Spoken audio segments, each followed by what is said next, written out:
Thank you all for coming, for your time and attention. I know it's all of you have a lot of things you could be doing, and I appreciate the fact that you're here. I don't want to take too long because I'm really interested to hear Maria and John's responses to this book that I've had the great privilege to write in the last several months. I wanted to start by saying something that I haven't told a lot of people, which is that when I was a child, I carried a book around with me. And this was a book that gave me a secret knowledge about the future. And I know it might sound hard to believe, but I carried it around with me at elementary school in Texas all the time. It was a book called More Future Stuff. It was, over 250 inventions that will change your life by 2001. And this book was fascinating to me for many reasons, in part because it gave me sort of these narratives about where the future could go, about what technology could do for humanity. It was personally important because my father had one invention in the book. It was this amazing volumetric three-dimensional display system that he had built while he was working at Texas Instruments, and I'm honored to have him here visiting from Seattle as well as the rest of my family tonight.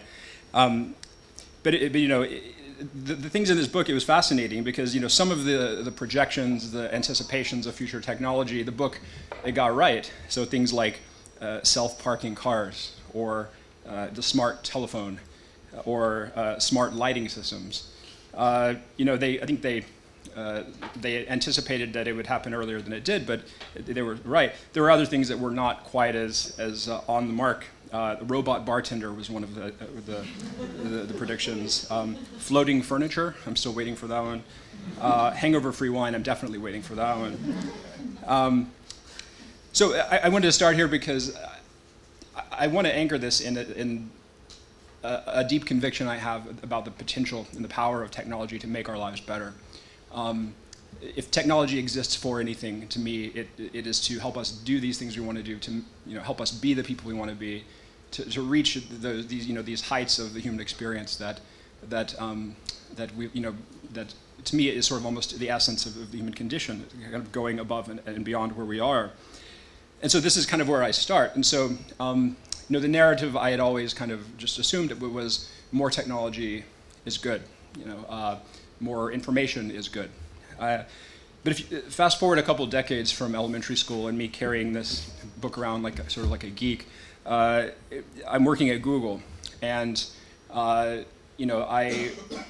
had this kind of realization that on one level, the work I was doing, I was there for the work, and the work wasn't there for me in a way. There was an award that my team at Google gave out, jokey awards, on one team offsite, and the award I got was most likely to be online and available at 2 a.m.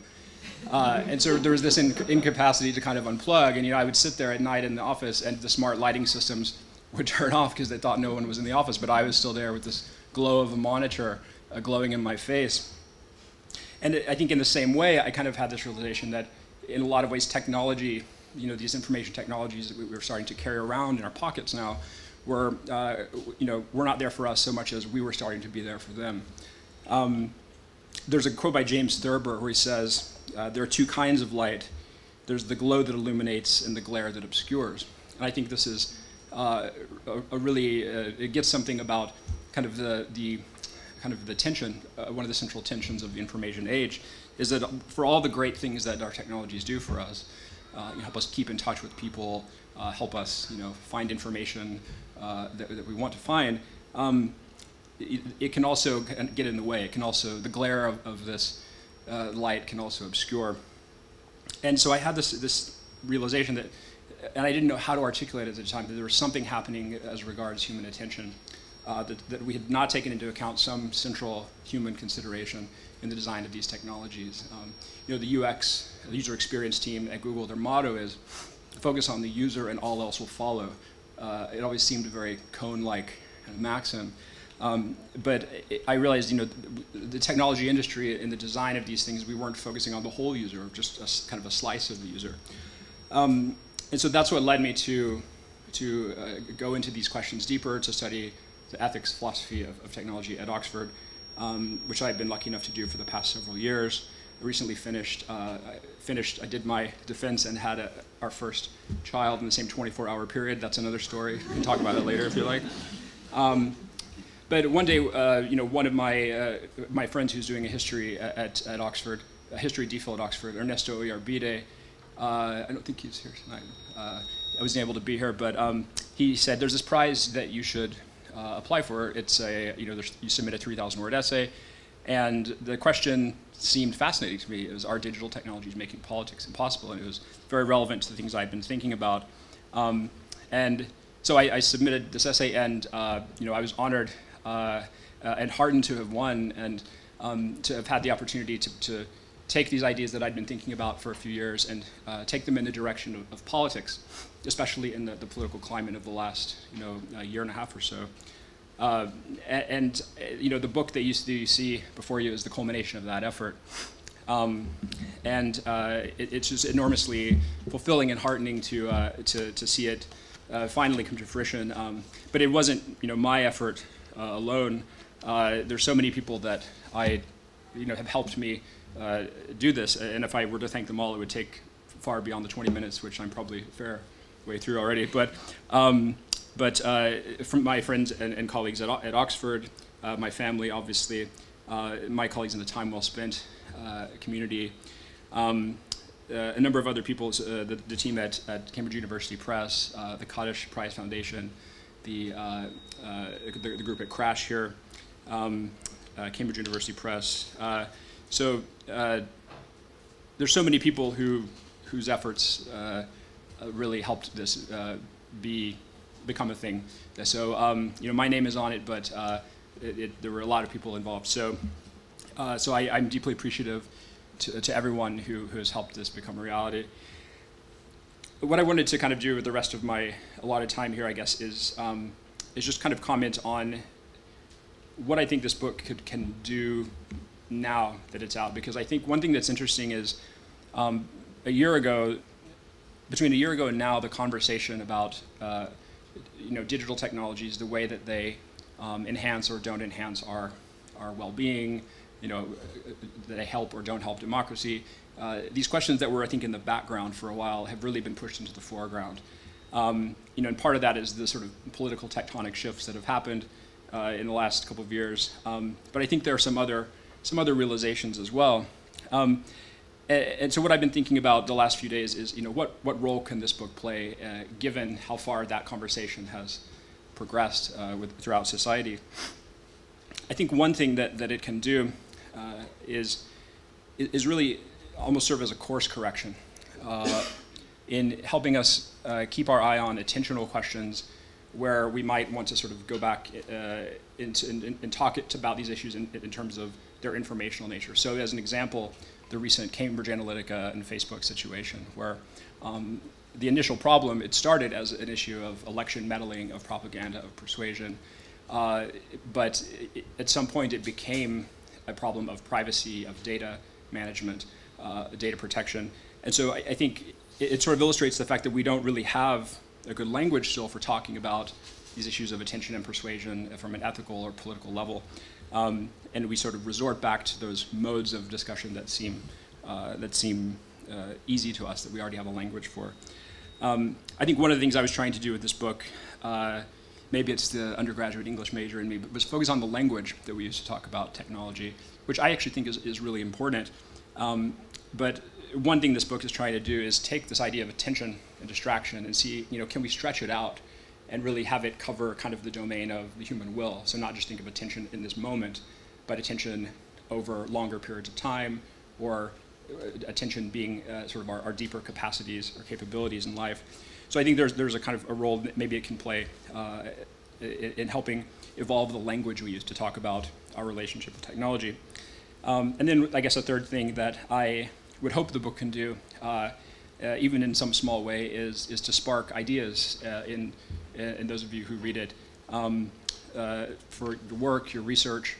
I think there's a lot of work to be done in really still even defining the nature of the problem before us. I think there are these infrastructures of persuasion, of manipulation that we've inherited.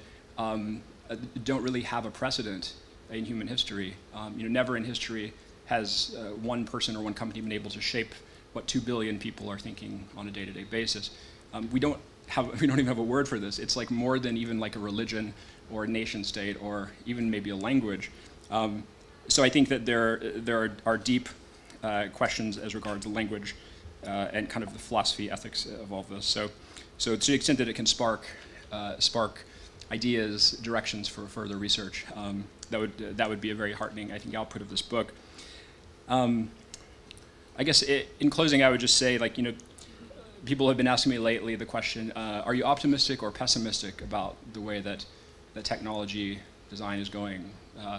And there's a line from a poem that has been rolling around in my head during the writing and then after the book was complete. There's a poem by a guy named Theodore Rothke, and the poem begins with the line, in a dark time, the eye begins to see. And I think that there's a way of looking at the challenges that technology has brought to our ability to find success in our own lives, to the possibility of democracy. There's a way of looking at these challenges as a kind of darkness that's prerequisite to the eye, kind of seeing the new challenges that it ought to give attention to. So it's like I'm not optimistic or pessimistic. I think that this idea kind of gets around that question. It's, if we can kind of take this challenging situation that's been put before us, this enormous infrastructure of manipulation, of persuasion that we've inherited, and if we can, if our eyes can begin to see even just a little bit, and if this book can contribute to that process of seeing and ultimately of steering technology back in the direction of serving human interests, even in some small way, then I will consider it to have been a success, and I hope you will too. So thank you again for being here, and look forward to the discussion.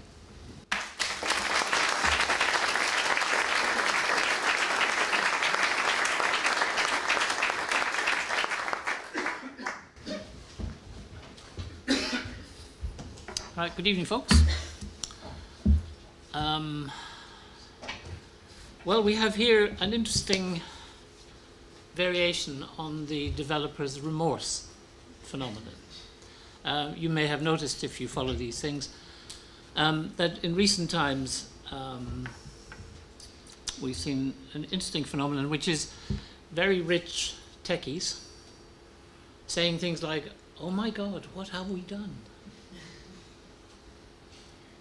One such tearful confessor is Sean Parker, whom you may remember from the film The Social Network, was the first president, I think it was, of Facebook, the guy who introduced Mark Zuckerberg to Peter Thiel, and who spent several $1 million on his wedding at Big Sur. The wedding cake was 9 feet tall, by the way. Other pieces of interesting information are available on the internet and via Bing. Other search engines are available. Now, James also suffers from remorse, but his response is much more positive. He went to Oxford, nobody's perfect, and became a scholar, now a doctor, and a father, and an accomplished author. As Simon reminded you, the 9 dots question is, are digital technologies making politics impossible? And you know the process by which the prize was awarded. A very large, several hundredweight of essays were delivered to a group of exhausted judges. All the entries were anonymous. They had no idea who they were judging. And eventually, James's essay arrived as the winner.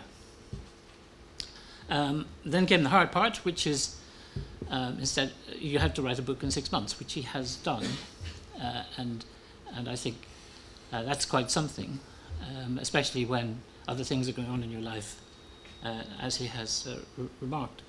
So here it is. Congratulations, and I hope it sells. I've read it twice. And James and I had a conversation about it with David Runciman on the Talking Politics podcast after he originally won the prize. I've enjoyed reading it both times, but I have a few puzzles or questions which we might talk about. My first question is, do you think you've answered the question? Because the reason I ask is because it seems to me that the book is much more about attention than it is about politics. And it seems to me that you were very good at elaborating the concept of attention in a fine-grained way. You write beautifully about it, and I think that's a very useful contribution that you've made. And some of us have even built on it already. There's an article of mine in a book that came out from OUP today, which cites it and builds on it. So it's a really good exposition of something that's commonly just dealt with rather casually and thoughtlessly, and I celebrate that. But your focus is relentlessly on the individual. And that seems to me to mean that effectively you're kind of reducing politics to an individual private affair. You have an individualistic concept of human action. You're very keen on the idea of free will as what should guide our attention towards the things we want to do and to, as you put it, what we want to want. And it seems to me that the trouble with that is that democratic politics is not about what each of us wants individually, but it's about how people succeed to coordinate in some reasonable way, without fighting, without killing one another, their plurality of interests, experiences, and thoughts. And it seems to me that a focus on attention alone diverts the book away from discussing public problems democracies have to face, which involve the balance between news and fake news, information and disinformation, between enlightening and manipulating the public. Second point. You make really nice use of a passage from John Steinbeck's The Grapes of Wrath. Let me read it to you. It's the passage where the tenant farmers are evicted by representatives of the bank. And here's what it says. "Sure," cried the tenant men, "but it's our land. We were born on it, and we got killed on it, died on it, even if it's no good. It's still ours. That's what makes ownership. Not a paper with numbers on it." "We're sorry," says the bank guys. "It's not us. It's the monster. The bank isn't like a man." "Yes," said the farmer, "but the bank is only made of men." "No. You're wrong there, quite wrong there. The bank is something else than men. It happens that every man in a bank hates what the bank does, and yet the bank does it.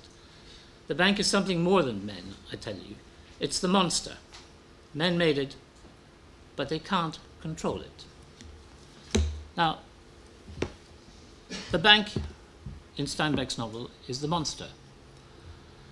It seems to me, for example, that Google and Facebook are our contemporary monsters. I think in the book, James says that actually when you think about how this came to happen, how our attention became hijacked in this way, there is no one to blame, basically, because the damaging impact of digital technology on our attention is just an emergent property of a particularly complex system. He doesn't name that system. Many others do. We call it surveillance capitalism. That's the system which provides free services in return for the right to exploit and monetize our personal data and data trails. And the revenue and profits of these corporations depend on maximizing user engagement. And user engagement depends on making the service and the content focus on things that users like to share and interact with. It depends on keeping them as long as possible on their services. In the case of Facebook, I think it's now an average of 50 minutes per user per day, which means monopolizing users' attention. So it seems to me that this is the monster that drives the attention crisis that preoccupies James and is the central concern of this book. But strangely, there's almost nothing about it in the book itself. I just checked, and even Capitalism doesn't figure in the index. Third question. So finally, when we come to think about what could be done to solve or mitigate the attention crisis to which James has drawn vivid attention, there's one thing he doesn't mention, and I'd like to ask why. It is that human attention is not infinite. There are only 24 hours in the day, Some of it has to be spent sleeping. Some of it has to be spent working, regretfully, but there you go. And some of it has to be spent doing rather mundane things that we have to do to sustain our daily life. Well, that means that there has to be a finite amount of time that it is possible for these monsters to absorb.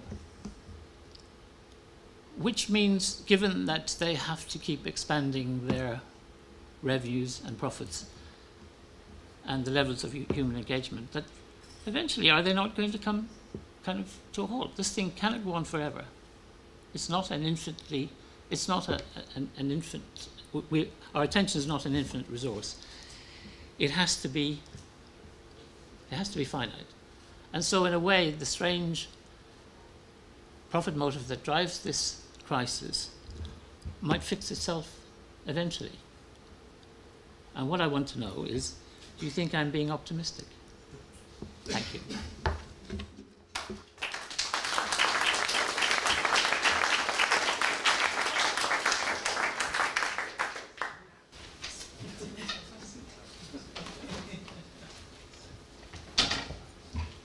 Thank you. So my name is Maria Farrell. I've been working in technology policy for about 20 years. And I also write a little bit of fiction on the side, which is a slightly shameful secret. But it does give me a certain insight into the difficulty of doing sustained creative work at this point in time.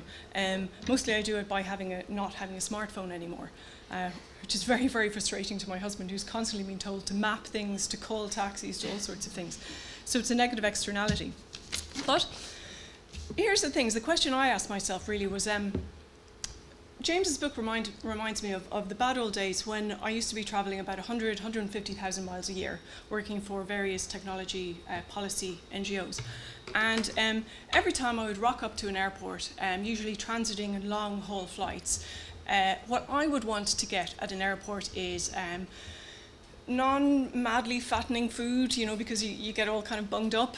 I would want a bit of fresh air, somewhere I could have a bit of exercise, somewhere I could buy a clean pair of knickers, you know, sometimes just basically the stuff that you want when you're at an airport is fresh air, space, quiet, things that you actually need. What you get when you're at the airport is something very different. You get pushed into a maze which tries to force you to buy novelty flavored gin, and you get, you know, our cigarettes in the olden days. You get, you know, sold all of these things that you don't really want, and yet that's capitalism, right? That's the choice of the market. So it kind of made me think in terms of James's book, why doesn't capitalism give us what we want? And that is, of course, because we're at a strange historical moment where the form of capitalism that we have is very keen to herd us into monopolistic situations where it can pick us off, basically herd you into the airport. You haven't chosen the airport, really. You've chosen where you want to go. There's a sort of mismatch between your desire and what the market is prepared to give you. We're herded onto Facebook, we're herded onto Google, and there our data is extracted from us and used in various ways. And the way to extract the data is, of course, to maintain our attention all of the time. So capitalism sort of doesn't really actually give us what we want, and that is because the form of it we have, finance capitalism, is very much focused on creating monopolies. One of the things James's book says is, you know, nobody gets up in the morning wanting to take down democracy. I have to actually disagree with that. Because, you know, you look at a person like Peter Thiel that John mentioned. This is a guy who's on the record as saying, one, competition is for losers.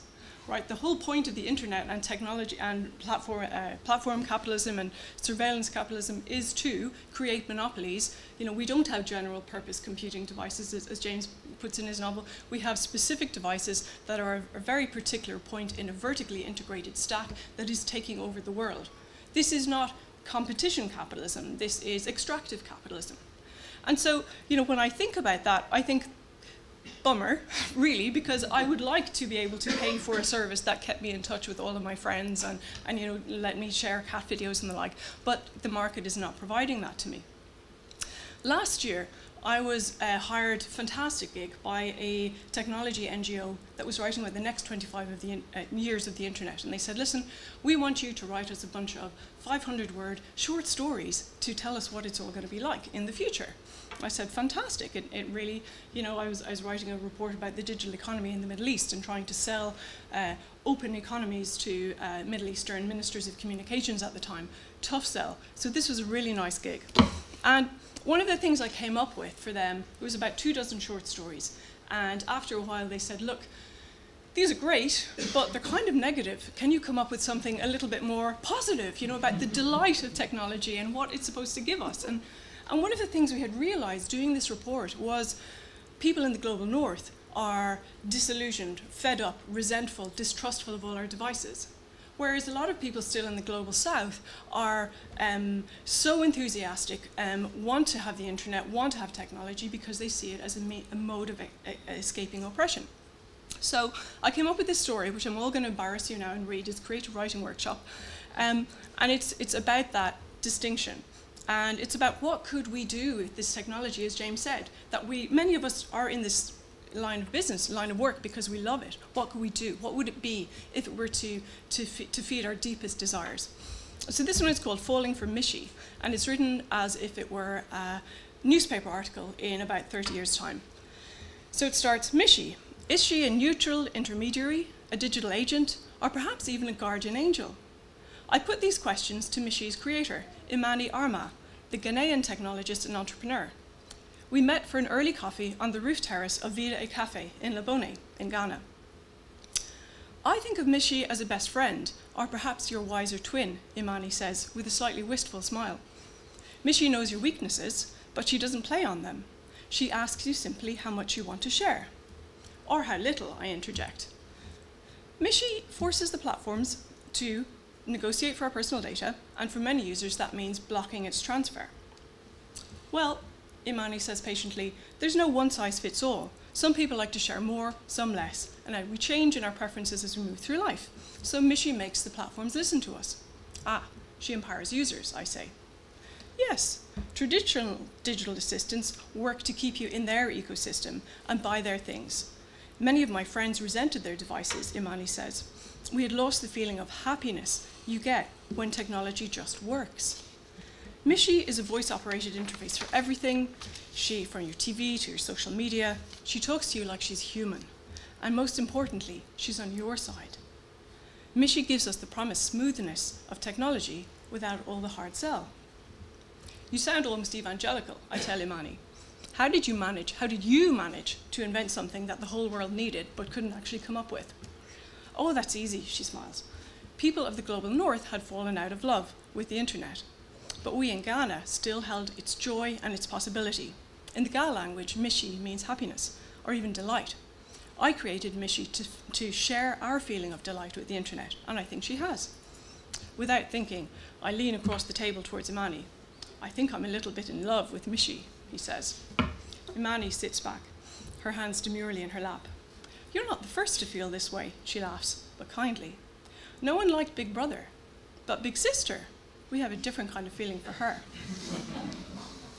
And that's what it is, isn't it? We want to have the delight of technology. We want to trust it. We want to be held, to be cherished, to be allowed the fullness of our human flourishing.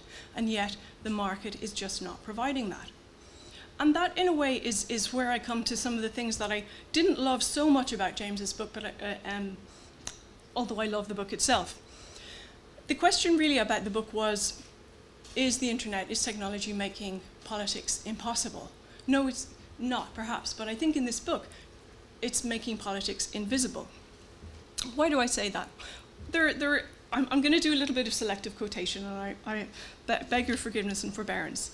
There is the slightly distressing use of the passive voice when it comes to how we are, where we are. And perhaps as a fiction writer, you notice this more than most. Here's just a couple of examples. The like function in Facebook began to serve data collection and engagement maximizing of advertisers, rather than being something to spread delight. Or the system, in order to sustain itself, has been compelled to go all the way. Or here's one that's very naughty. the platforms, have been forced to resort to the cheapest, pettiest tricks in the books, appealing to the lowest parts of us. And I suppose my response to that would be, these are not the laws of physics we're talking about. We're not talking about sort of immutable forces that we cannot shape our influence. The platforms are designed to extract data, yes, but I think we have to go a bit further than that and say the platforms exist at a very particular historical moment and express a very particular form of capitalism. Now, when you say the global project of industrialized persuasion is now the dominant business model and design logic of the internet, I'd say yes, absolutely it is, but what do we do about that? Going back to the right page. I think some people do want to destroy democracy. Peter Thiel is on the record as having said that democracy is now probably incompatible with freedom, or at least with his freedom. And he's partly right. I think surveillance capitalism and the form of capitalism that we have is somewhat incompatible with democracy. And I think one of the criticisms I would make of this book is that it sort of doesn't really get to grips with that.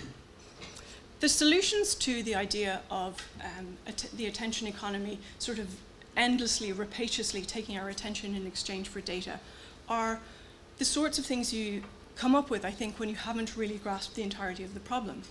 This is a book that talks about data, that wants us to talk about attention rather than privacy, and I think that's fine. But when I think about privacy, I don't think about secrets so much. I think about power. What we have is a massive imbalance of power, and we don't fix the problem without taking some of that power away. So some of the solutions that I think James comes up with are terrific.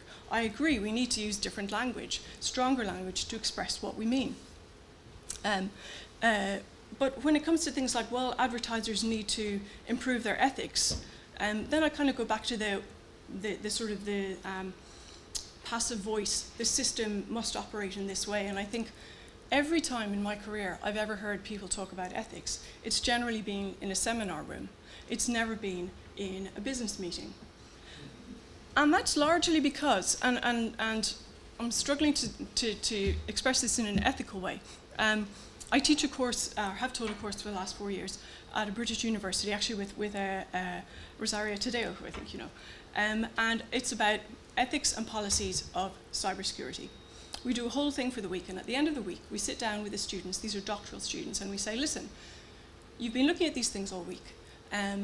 We are doing an exercise now, which is basically, based on what you've learned and thought, is there anything now that you know you would not do in your career? Do you now have any ethical red lines that you absolutely will not cross, ever? And distressingly, the answer increasingly is, you know, I'd love to do that, but I'm going to have to pay a mortgage. And I'd love to be ethical, but I'm going to have to send my kids to private school. I'd love to be ethical, but being ethical basically means being unemployable. And so I think when we talk about ethics and injecting ethics into advertising or systems design, it sounds really, really good, but I think we're dealing with the demographic here, which quite wisely has taken on board all of the lessons we have given people in their 20s now, which is be fearful, toe the line, do as you're told, don't step out of line. That is something that I see very, very strongly in that demographic, and I don't fault them for it. I think it's quite rational. Again, we can improve the language, but I do wonder that improving the language of how designers talk about users, it will help, but I do feel that the language you use sort of expresses power rather than challenges it. I mean, go down to the, to the Dole Center basically and ask a job seekers allowance claimant if they think they are treated any better because they are now called clients, right? They're not.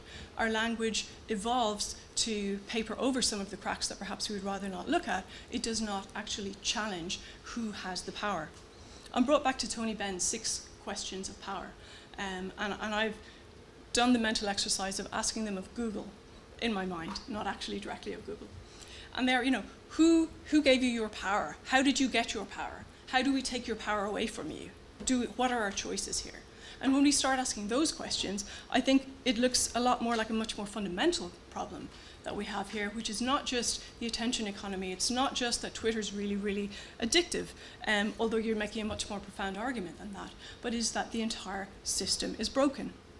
And so when James says things like governments need to host the conversation of how to improve things, as a former lobbyist and someone who's worked in this area a lot, hosting conversations, convening power is what we tell governments when we don't want them to do anything.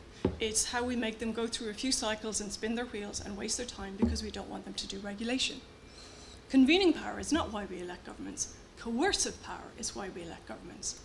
So when I think about rapacious capitalism and the particularly metastatic form it has taken in surveillance and in this area, I think of, well, we elect governments to do these things for us because it is too hard for individuals to do themselves. Fixed odds betting terminals will multiply on high streets in poor areas until they are stopped by the law. Burger shops will multiply on high streets by schools until they are stopped by the law. I wrote a story for that client last summer, and they didn't get it, and it didn't go into the report because the baffled silence that met it made me realize that we were dealing with a category error.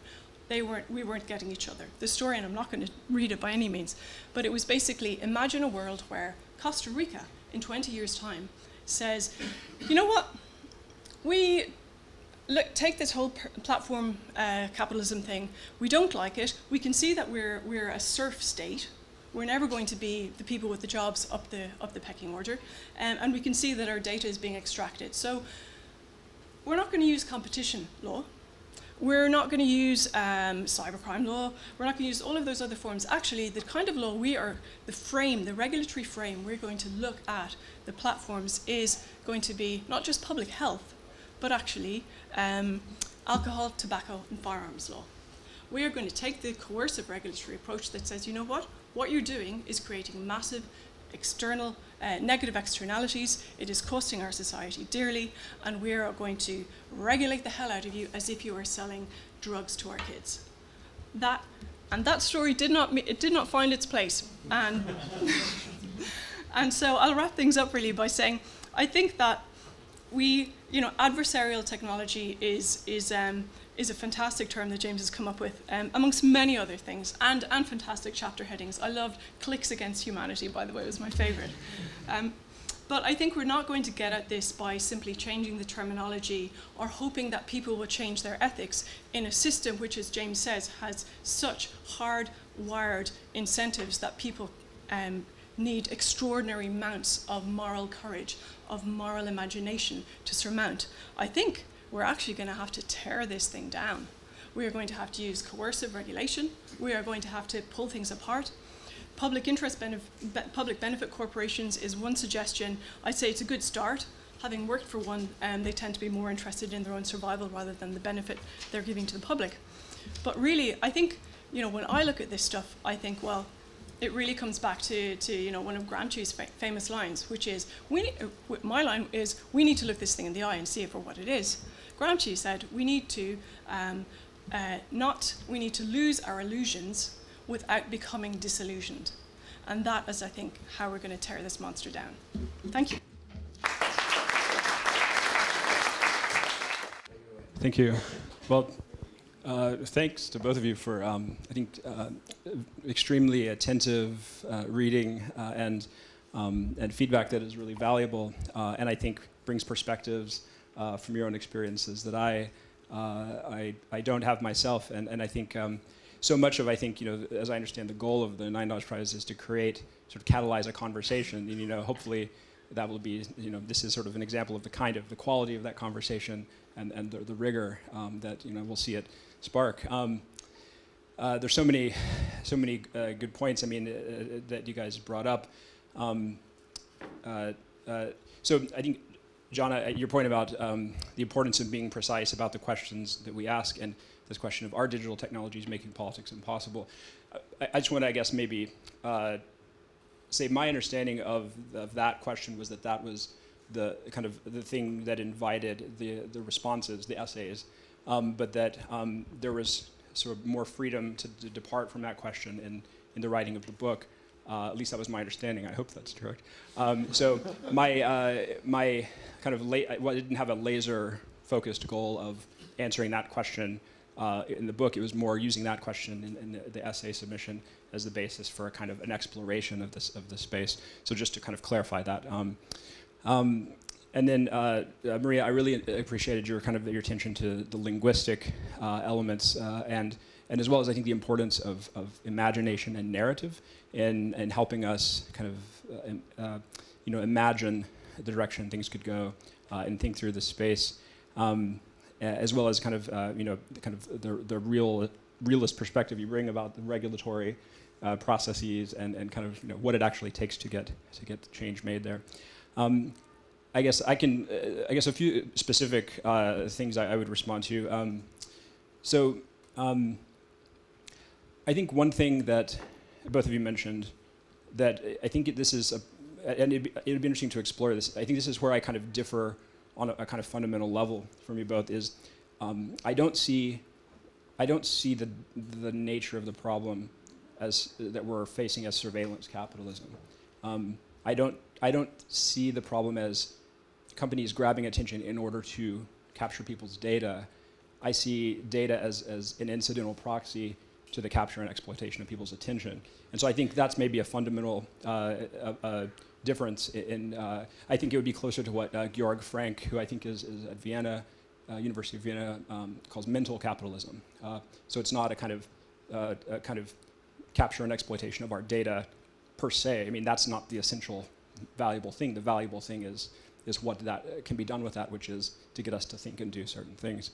And I think that sort of the question of capitalism is an important piece of this, but I think I would also point out that the media dynamics, the uses of these platforms, the threats to democracy, that they don't require capitalism, I think. And so I think you see this in places like Russia and China, where it's the government there utilizing these systems to propagandize, to manipulate, to control their populations, and it doesn't seem to me capitalism doesn't seem to me there to be a necessary component of their ability to do that. So I think certainly it's a piece of it, but it doesn't seem to me to be kind of the essential thing, because I think there are ways in which you could imagine that if the design of our technologies was just imagined hypothetically, it's impossible, but if it was perfectly aligned with human goals and interests and what we want to do with ourselves, then if you could achieve continued growth, unimpeded, that wouldn't be a problem. Obviously, like there will never be perfect, but so I think I don't see it as central of a piece of the engine maybe here, but I'm happy to be convinced otherwise. So let's see what other things, because there's a lot. I want to get your thoughts on some of this too. So I think one thing, just in terms of kind of the idea of kind of the individual level effects and the collective level effects that you mentioned, John. I think so. The way I came into this whole space was by thinking about the effects on the individual, distraction, et cetera. And certainly, like I wouldn't say, and I say this in the book, that just aggregating the individual will that's not enough to get you the general will. And I think the areas where I kind of talk about the way technology can sort of undermine a sense of a common identity, a sense of common value. I think that would be the basis of what I would think of as necessary for the general will. So it would be, I guess, of the three lights, there's the spotlight, starlight, daylight. It would be like kind of the starlight area. Maria, I think your points about the kind of the use of the passive voice and kind of an agential approach to technology is well taken. I think this kind of gets at that point that it's hard to think about systemic causation and kind of in like multi-agent systems, as the Steinbeck quote kind of gets at. And this is where I feel like, the iterating and enhancing our language can actually play a big role. But you made the point, you said changing our language doesn't actually challenge who has the power. And I mean, I was thinking, I wonder, would Facebook be under more or less scrutiny today if the term fake news had never been invented? Or these other terms that sort of give us a foothold in kind of seeing a type of problem, it seems like naming the problem is in some ways necessary in order to see the problem. So I was curious like how you would think about that. And on the point of language, I guess certainly I would never suggest that language change alone is enough to to change these systems. Certainly there are interventions and changes that need to happen at every level, from the business models to the regulatory structures to all of this. So yeah. So I guess there was just kind of a response to a few points there, but I don't know which direction you guys would like to go with in terms of responding to those. Or yeah. Thank you, James. I suppose what I was reflecting in some respects was a kind of puzzlement, because I think you made the case for the hijacking of our attention at those three levels pretty well. Okay, so being a simple-minded guy, I then want to say, okay, I want to see the logical trail between the hijacking of attention and its impact on our politics. And that's the bit I couldn't see at all. Is that, have I got you wrong, or? Yeah, I think it's back to the fact. Yeah, so it was in the introduction. I say that I mentioned Ralph Waldo Emerson's quote of sometimes a scream is better than a thesis, and this is a little bit of both. And so I think it was sort of unfolding of intuitions in that direction. But I think it's true that there's sort of not a iron kind of logical a series of steps there. It's more kind of the creation of a field of problems that intuitively seems like it is a problem for democracy. I mean, you could make a case just on the basis of the argument you put in about attention, which is that one of the functions of the monopolization of people's attention, the pandering to their distractions and so on, is you actually reduce the cognitive bandwidth of citizens to the point where they can't think about anything else. And I think that's there's a case to be made there, but that's not the kind of case you make. And I suppose maybe I'm suggesting, there's a part 2 of this book. Maybe? Yeah. I wonder if we could generalize that point a little bit, because it seems to me that you're arguing at slightly different levels. Let me try a sort of model for you to think about. You might say if you wanted to change the financial system, trying to do it at an individual level would be crass, right? That has to be a systemic change. You might say, from the other degree, where would feminism have been, which has changed the world for a lot of people, if it hadn't been individuals saying, no, I'm going to change the way I behave. This is me. That's a different sort of political action. In between, you might have climate change, where people think by putting things in a bucket, they're changing the world, but actually it needs systemic change, and that's just a mistake, right? I mean, that's maybe just provocative, we'll leave that one aside. But the difference between individual action, individual change, and the systemic change is a real one. And it might be that what James is suggesting is, at the point we're at now, what we need is more people just to say, individually, I want to have a different relationship than the one I have with this thing. And that wouldn't be a systemic change. And then it wouldn't be about bringing down the whole of capitalism yet. It wouldn't be that systemic. It would be a different sort of thing. So I wondered if that would help. So, yeah, I think I've thought a lot about feminism while I read this book, although obviously it's not a book about feminism. In fact, it's a book that starts out with the claim that you thought all of the main political battles had been won. And I think as a woman, I think, oh my Lord, we're so not there. The thing is, so how does feminism go from the individual to the general, and how do we affect political change, and how does, how does all this stuff work? Well, I think if feminists had not understood that there was a problem with what we now call patriarchy, we would never have been able to conceive of what the problem was, and we would never have been able to pull the electoral levers to effect change, as many of you know we did in Ireland last week. Now, that I think is a really good example of how people managed to overcome the Brexit problem, the Trump problem, all of that.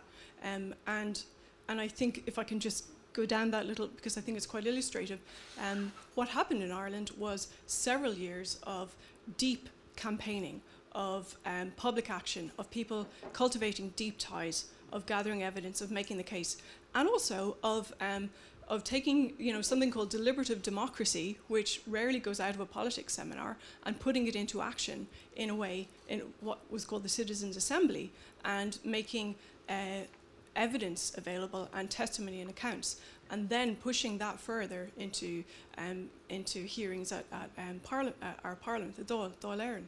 So you can see how agency is so critical to this, and it's not something that happens, you know, in a very shallow way. And I think something that isn't said in the book, but I think an argument that could be made, is that Facebook, etc., encourage us to, the affordances of the technology are to encourage shallow ties, weak ties. And weak ties are not how you get stuff done in politics. You need coalitions, you need campaigns, you need, you know, tying issues together and people together. And so I think that's kind of how you get stuff to work. And so in terms of how do we make a form of, let's just say AIs that actually do what we want them to do, are, you know, airports, everybody moans about the airport. The airport never changes, you know. They just build more consumer mazes. So I think we actually do need to get a lot deeper into it, because it's, you know, if, put it this way, there's a reason why Tories almost never are feminists. It's because they don't have a theory of power. It's because they don't understand about the misuse of power. And so I think if you don't see what is going on here in terms of misuse of power, information asymmetry, then you're actually not going to get the full extent of what the solutions to the problem are.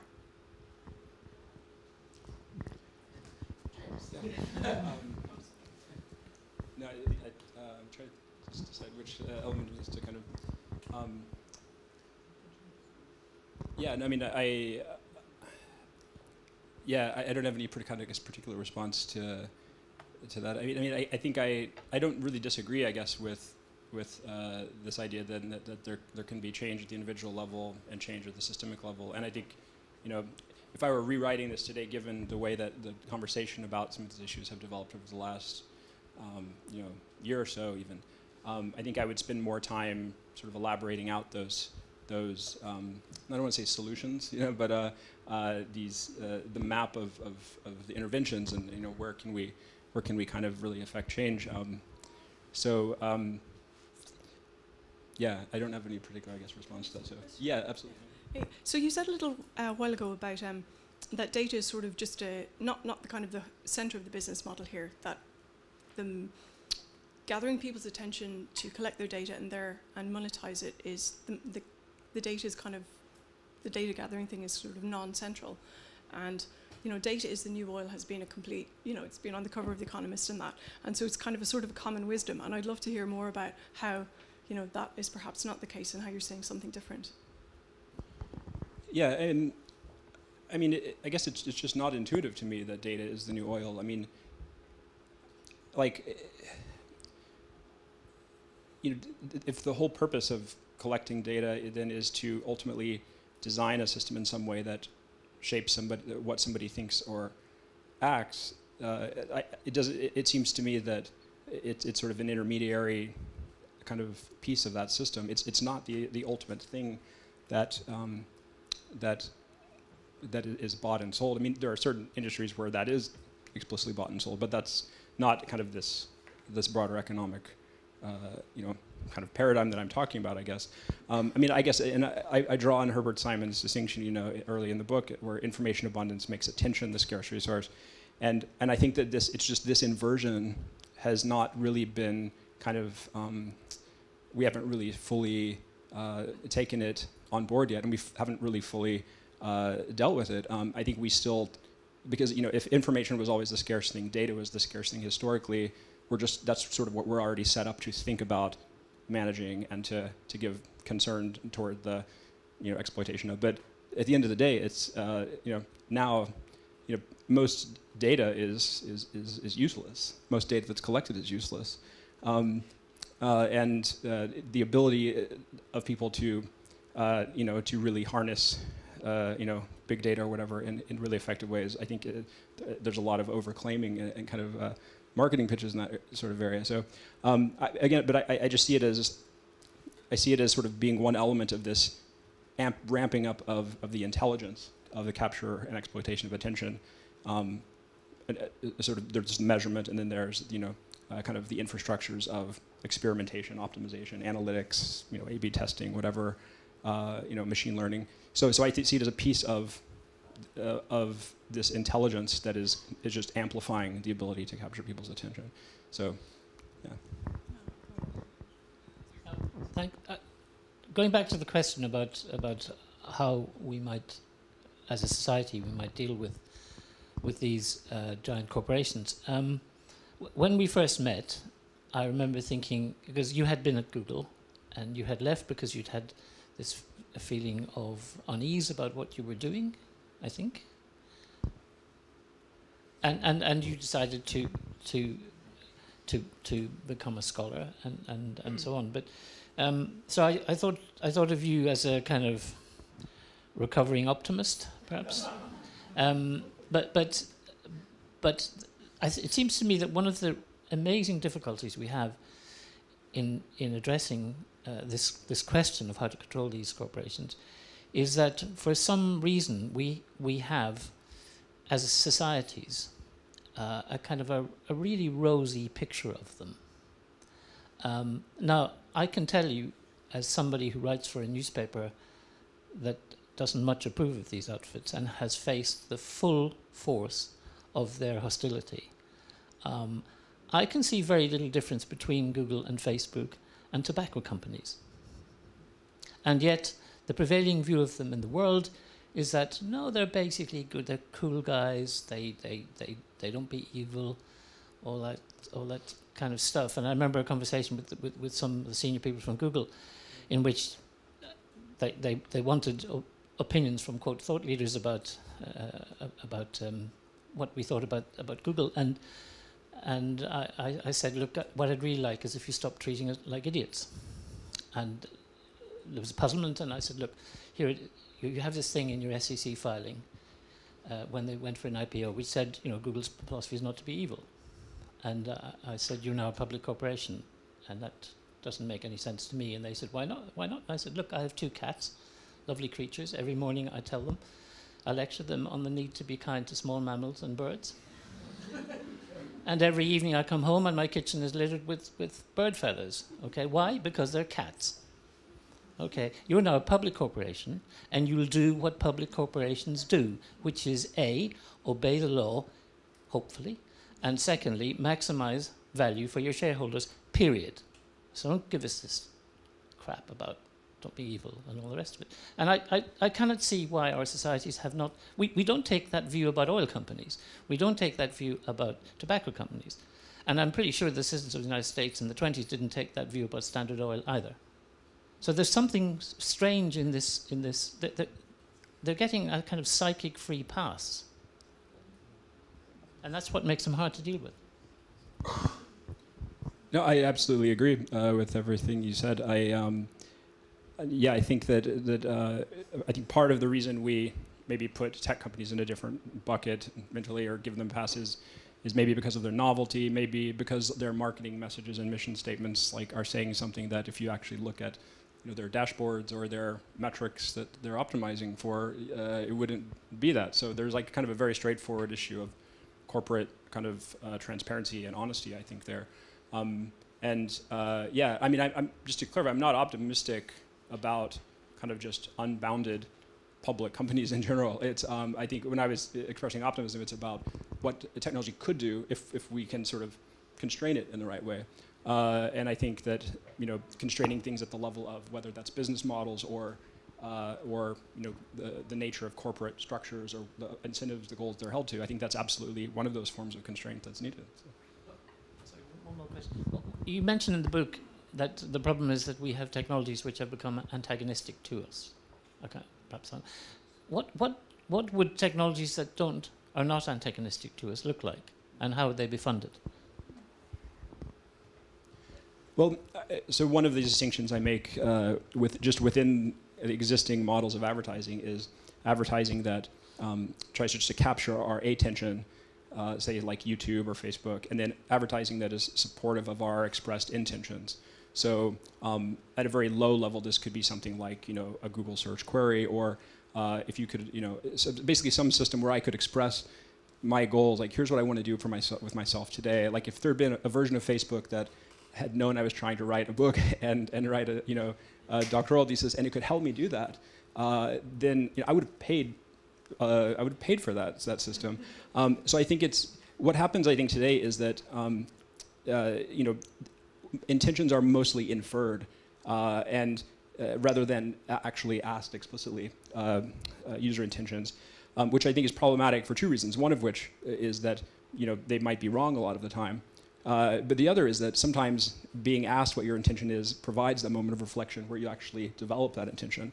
And so I think the technologies that would be better in this regard, I think would, in a sense, be more conversational or invite a certain kind of reflection about what matters to us, what we care about, but also why. So not just understanding our tasks, what we're doing today, but like in a longer term, in terms of our higher level goals, like what do we want for our lives? And I think that this is the sort of direction I could see technology going. In an ideal world, advertising seems like it ought to just be sponsored support for the things we want to do with ourselves. And in which case, I think there would be much more alignment between the persuasive design, but also the data collection. Obviously, then there would be issues to resolve around, how can we, find the right bases of trust with these systems to know that we can tell them these deep, dark secrets of our lives, what we want for ourselves. But I think that becomes then a regulatory question that doesn't seem impossible to solve. But I think it's about this kind of alignment of interests, of goals, essentially.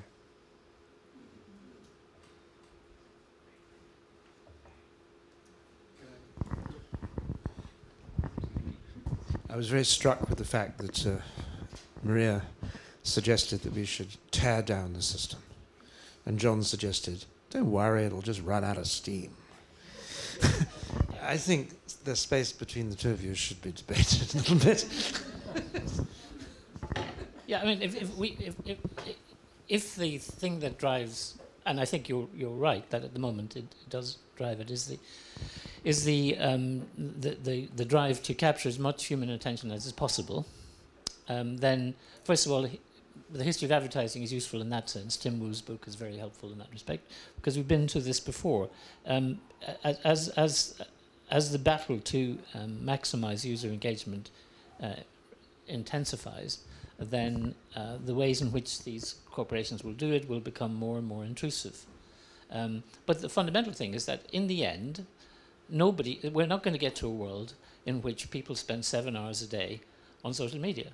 It isn't going to happen. It can't happen. So my question then is, well, we have invented a business model for the internet, which is essentially surveillance, and it is going to eventually run out of steam.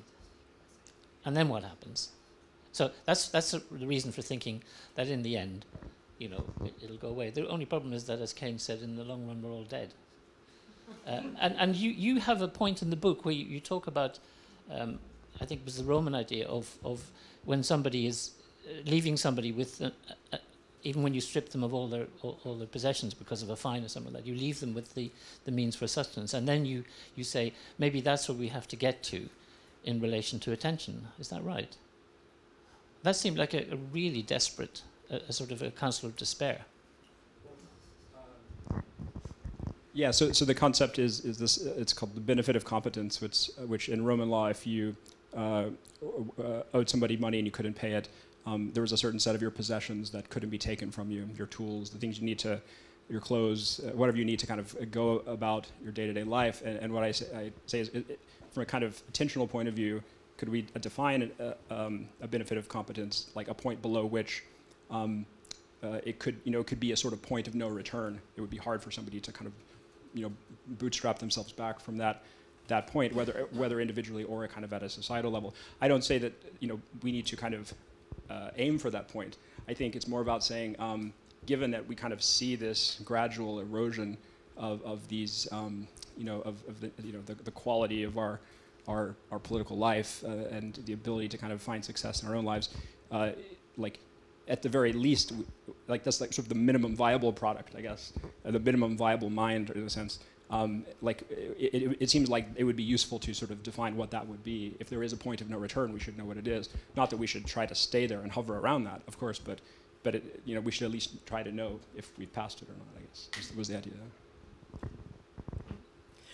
In some respects, I think we're already there, because if you look at the sense that it's not just the attention economy and the demands on our attention and processing power of our brains that is the problem here. It's also what it feels like to live in a world of ubiquitous surveillance.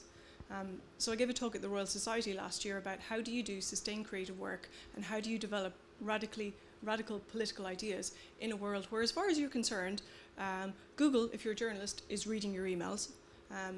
Where if you walk through the city, facial recognition is working on you. If you go to a protest, you're being photographed. All of these things, all of these kind of, the act of writing, the act of communicating with other people, the act of public protest, all of these things are now forms of data collection on us, and we know that the data can be used against us in the future. And it's not hypothetical. Penn USA, the organization for writers, did a survey about three or 4 years ago, so right in the midst of the Obama administration, where they said to journalists and writers in America, do you feel in any way constrained about what you want to write about at this point in the global war on terror? And the vast majority of American journalists basically said, yes, I feel that there are topics I cannot write about. I feel that there are people I cannot communicate with. There are measures I take. There are thoughts I will not express in writing. I feel constrained right now in the freest country in the world with the First Amendment fundamentalists. And so we already live in a world where our behavior is changed, where our politics are being constrained because of ubiquitous surveillance. It's not just something that might happen in the future, it's already acting on us right now. On that happy note, I think we're going to turn it round to some questions from the audience who may like to ask questions of James or John or Maria. So, is there a roving mic? Or can you stand up and bellow? Sure. Thanks very much, and congratulations on the Mandat Prize. It's great, and I'm looking forward to reading the book. And thanks also, much appreciated the comments and commentary and criticism.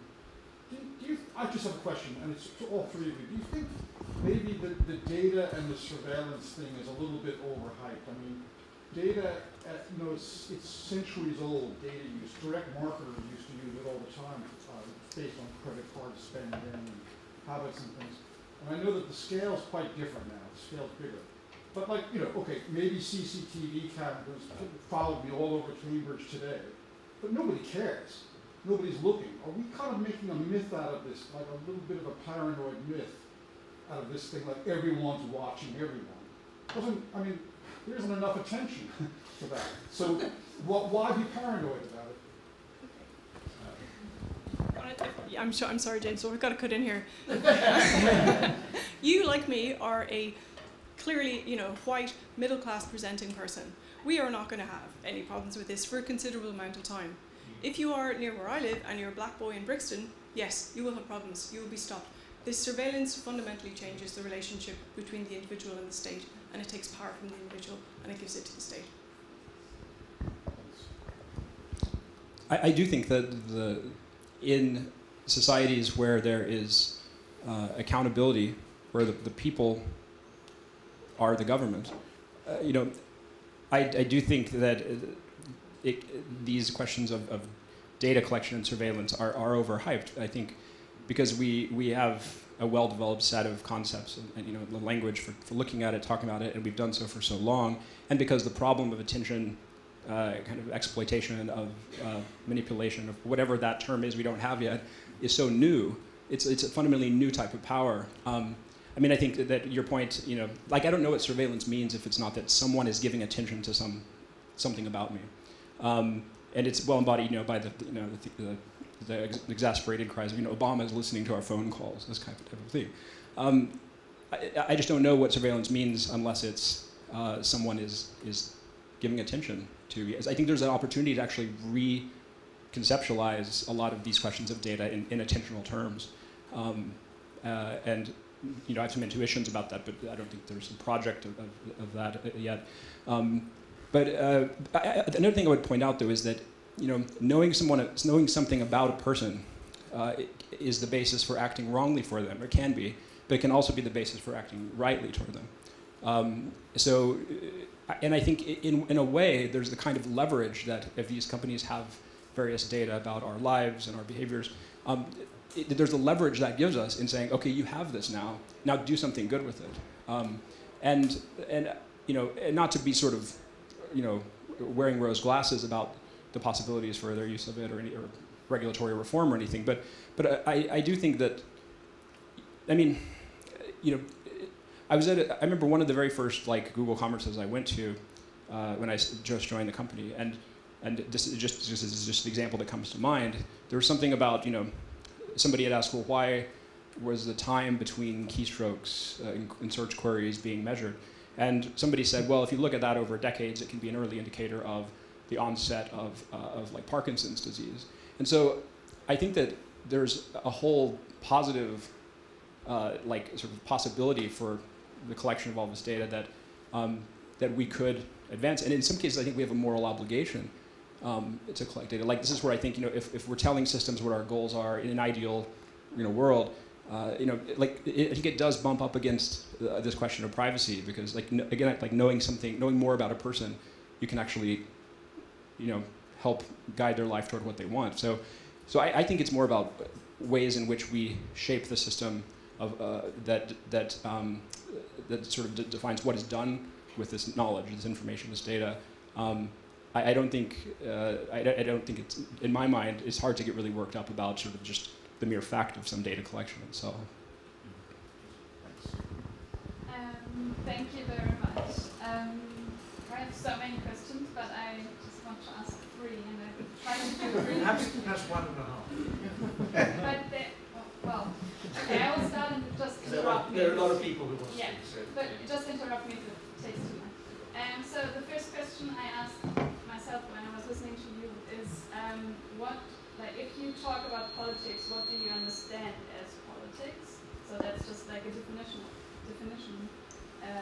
And then, because if I think about politics, I'm thinking about the people. And then you said, well, digital technologies make them to think and do certain things that maybe don't fit anymore to the concept of democracy. And then the following question is, how do technologies need to be designed to actually flourish emancipation, to flourish empowerment, to flourish the spark of democratic thinking and active people? And then the last question is, if you talk about politics, what role does the creation of social welfare play for you, and how is that impacted by digital technologies? Well, can I just answer one of those questions, which is, how can we design technology for flourishing? Well, the good news is that we did. My generation built the internet, and the internet was designed as a system which would enable what we came to be known as permissionless innovation. It was designed with 2 basic axioms. One of them is there was no central ownership or control, and secondly, that the network was going to do just one thing. It was going to take data packets in from the edges and do its best to deliver them to their destination at the other side. It had no interest in what it was used for. And it was, the idea originally was that it would be a stupid network, did one thing, and it would leave all the imagination to the edges, which meant that if you had a good idea and you had the skill to implement that idea in data packets, then the internet would do it for you, no questions asked. And if that isn't human flourishing, because, for example, one of the things that happened was in 89, a British physicist is in CERN, he has an idea. His boss is not much interested, but he wants to get him off his back. He gives him 6 months to work on it. Tim Berners-Lee comes up with the World Wide Web. And working with a very small number of people, he still can't interest the lab in it. And in the following year, he puts everything that you need for the web, the protocols, the service, and browser software and everything else on the CERN internet server.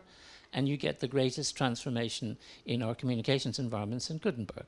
Okay, that's an example of human flourishing. Okay, and so on. So we actually invented this. What happened is that over a period of time, that great engine of creativity got captured by a number of big corporate interests. That's what happened. We still have it. It has all the same wonderful, emancipatory, empowering capabilities that it always had. It's just that most of the time we are now treating it as if it were billion-channel TV, and we've become couch potatoes again. Yeah, I mean, I think it's an interesting question of, what counts as politics in this kind of context. And one of the things I do a little bit in the book, but have thought about more since I finished writing it, is ways in which we can start to talk about these technologies, these companies, in more explicitly political terms. So there was an interview where I think it was before Mark Zuckerberg testified in Congress. He gave an interview to Ezra Klein of Vox, and he said he acknowledged the fact that in some ways Facebook is more like a government than it is like a company or a platform. And I think there's an interesting question there. Well, if Facebook is like a government, what sort of government is it? What sort of political system is it? And it seems to me that the closest analog would be a monarchy or a serfdom or something like that. And so, I mean, I guess there's a way of looking at this as a kind of digital authoritarianism, actually. So I think it may be part of something I've been thinking about, and again, I'm just still thinking about it, is like, how can we pull the language, the concepts of politics kind of over these companies and talk about them and think about them in new ways. So. Yeah. I don't want to respond to that. I actually want to respond to a couple of things that John said. This is really anecdotal, but when John and I recorded a podcast about the Cambridge Analytica story, the producer of our podcast said afterwards, you guys just don't get it. You only ever tell half the story. You never say how great Facebook is and how much people like me just love it, to go to your point. And I was thinking, well, that would never have happened with Standard Oil, right? So you'd never have been having a round table about Standard Oil at the end of which someone said, you guys just don't get how much ordinary people love Standard Oil. Because what they loved was what Standard Oil made possible, and things that were built on it, but there was a clear separation. And the reason we give these things a free pass is that they haven't just monopolized one thing, they've monopolized a lot of things. They've monopolized the platform and the fantastic human services that can be built off the back of it. It's unpicking those in people's minds. It is a completely different kind of category. The other anecdote is, my son's just spent a year in China, and you said, what's the limit to this? So he told me he's 19, and the Chinese kids he's hanging out with spend 10 to 12 hours online. And I said, well, what bit of the human experience have they sacrificed for this? And the answer, of course, is sleep.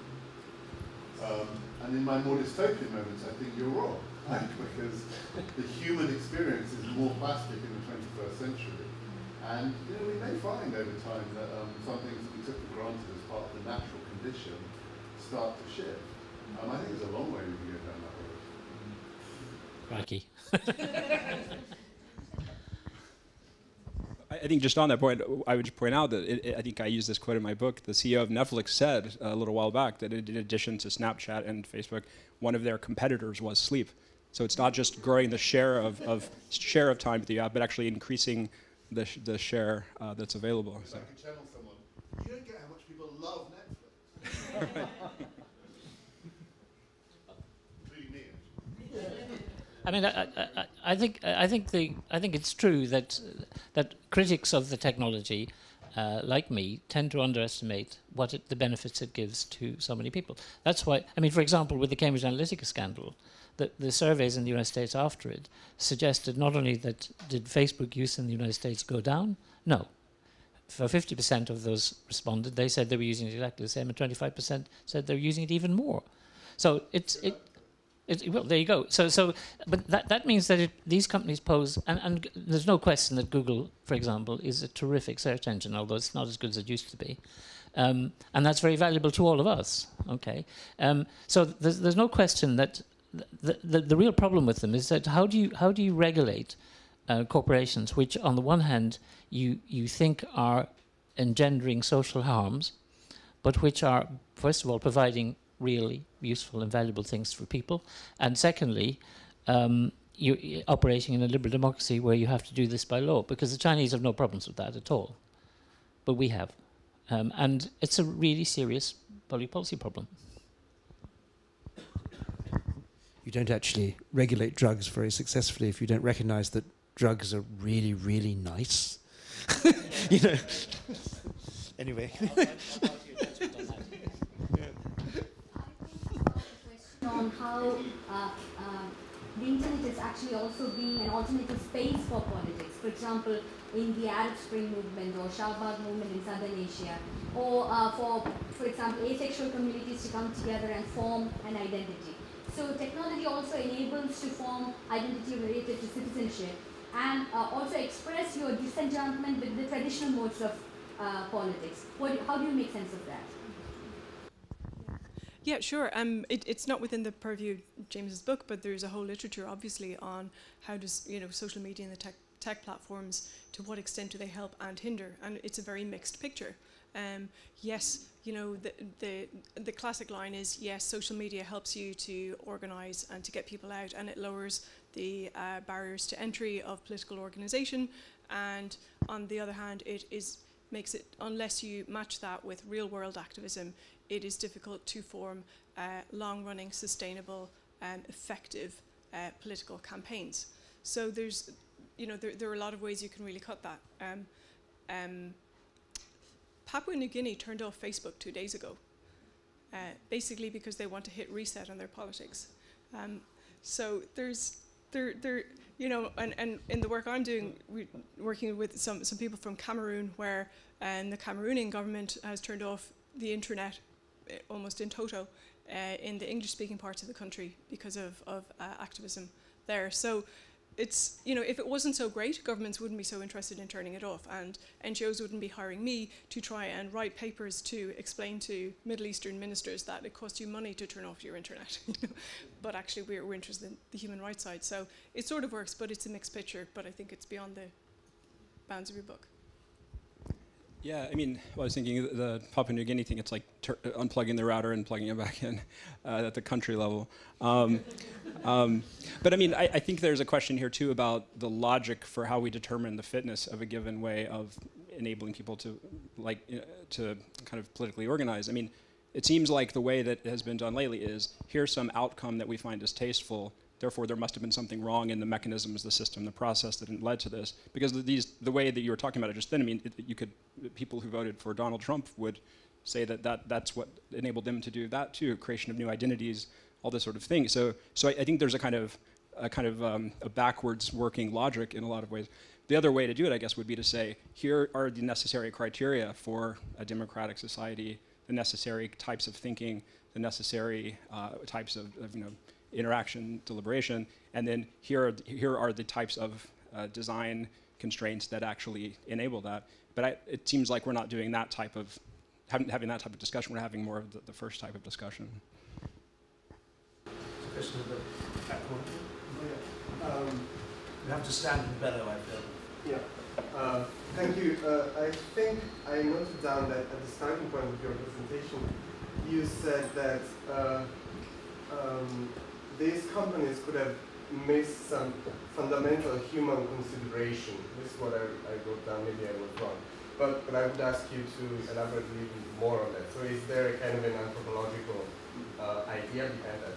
And for another point, you mentioned the completely decentralized structure that the internet in the beginning had. And so I was wondering whether you think it is possible, through which kind of action, to kind of steer the internet back again towards that kind of structure. Yeah, great questions. I think to the first ones, I think there are a few things happening in the way that digital technology has not really integrated sort of the full picture, or as full a picture of humanity as we would want. I think part of that is about the way in which digital technology started by kind of within specific task domains, right? I'm writing this document, I'm sending a message, but now we carry them with us and they sort of envelop our whole lives. And so I think you see kind of this up-leveling from thinking about the task domain to kind of, the goal domain over longer periods of time. And I think what we're talking about is kind of the value domain, the higher kind of North Stars of life that we want technology to account for. I think another thing that happens is, to the extent that it's engineers, kind of leading these companies and designing these products, a lot of times the values at play aren't explicit, and the implicit value that typically then guides everything is efficiency. And so I think there's maybe a lack of kind of reflective kind of criticism of that value or questioning of that value in certain design contexts, which is why I think one thing that can be done is teaching engineering and computer science students ethics and giving them the language at the level of education where they can know what questions to ask when they get into these design situations later. And in answer to your second question, I said earlier that the internet retains all of the capabilities it had from the beginning, and in particularly that capability for permissionless innovation, where if you have a good idea, you can do it, and it will do it still. But we have a kind of a path dependency here, in the sense that the internet has followed what Tim Wu, the Columbia legal scholar, describes as the Wu cycle, which is in the history of communications technologies in the 20th century, which he did in his wonderful book, The Master Switch.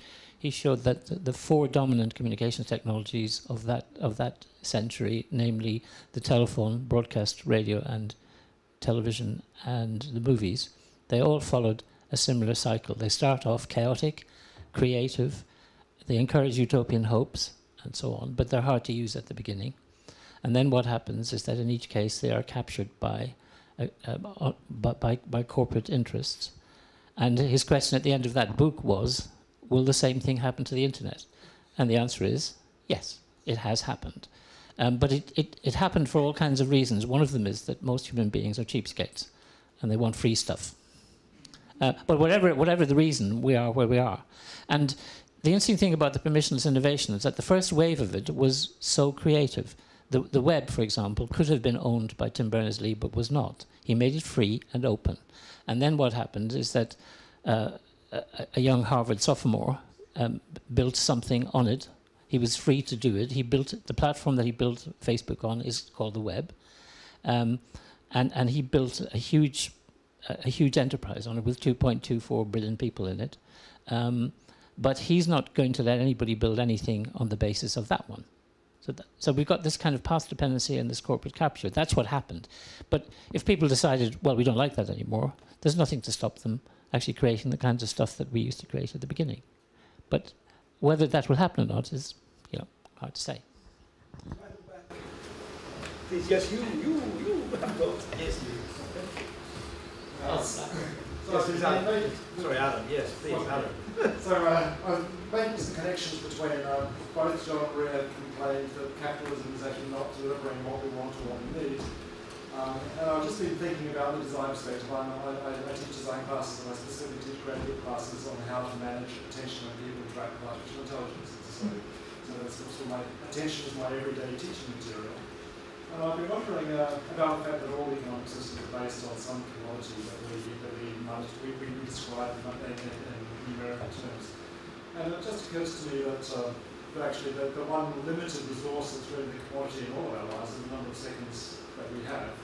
And lately I've been pondering whether one could be more literal and actually replace our economic system with an economic system where the unit of measure, the scarce resource, by which we denominate everything that we exchange, could be the seconds of human attention.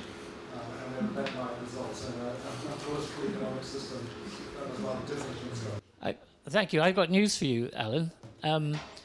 That problem has already been solved. I had a conversation a couple of weeks ago with a London lawyer, and he's solved it. It's £760 an hour. It's also always measured in 6-minute sections. So if you speak for 1 minute, it costs you 6 minutes. So it's also infinitely expandable.